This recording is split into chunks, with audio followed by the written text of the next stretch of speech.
the Center for Social Emotional Foundation of Early Learning pyramid.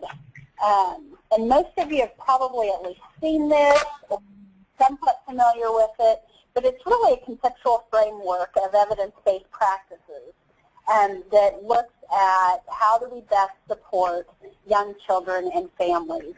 And so in looking at that, bottom, and this I think is in your handout, but the bottom three levels of this really focus on what needs to be provided to all programs for all kids.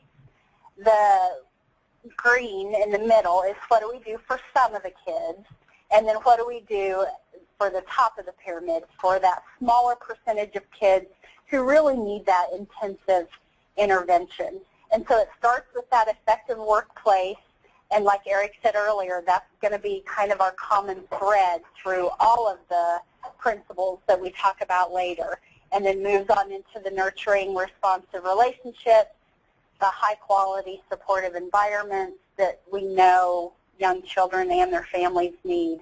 And what are those targeted social-emotional supports that we might have for some of the kids, maybe not for all of them, but at least for some, and what do we need to develop, provide in our state that will really look at that more intensive intervention for kids.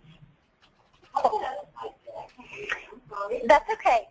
And the other side at the very bottom, and we can get you the link so it's a little bit bigger, is systems and policies promote and sustain the use of evidence-based practices is the very bottom one. The next one is supportive, responsive relationships among adults and children is an essential component to provide healthy social and emotional development. I always throw in the "and" because I really see social development as one thing and emotional development as a different thing. And high-quality early childhood environments promote positive outcomes for all children. And then in the green, it says systematic approaches to teaching social skills can have a preventative and remedial effect.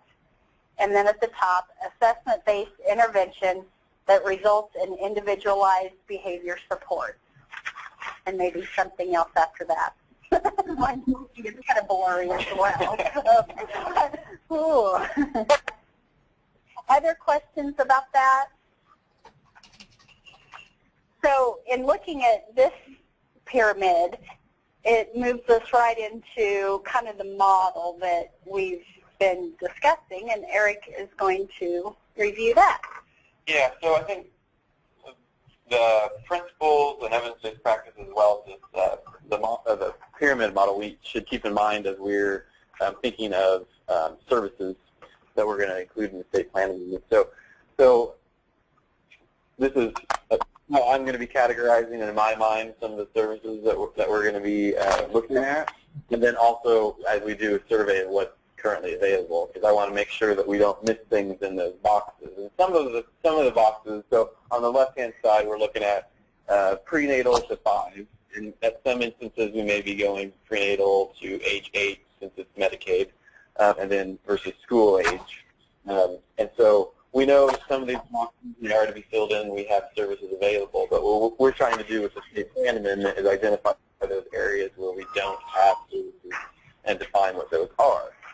And I imagine in some, like especially at the foundation level, we're looking at the effective workforce. We're probably going to be coming up with more recommendations that will come out of this group that we can share with other groups like the Children's Cabinet, and then the Children's Subcommittee and the Governor's Mental Health Services, or Governor's Behavioral Health Services Plan Council, and those sorts of groups to make recommendations. So that's something that I'm going to be tracking as we go through together in the stakeholder group to make sure that I stay focused, and then we're able to then focus on which of those categories we're going to include in our state amendment and which ones are going to be recommendations that come out of the work that we do. So.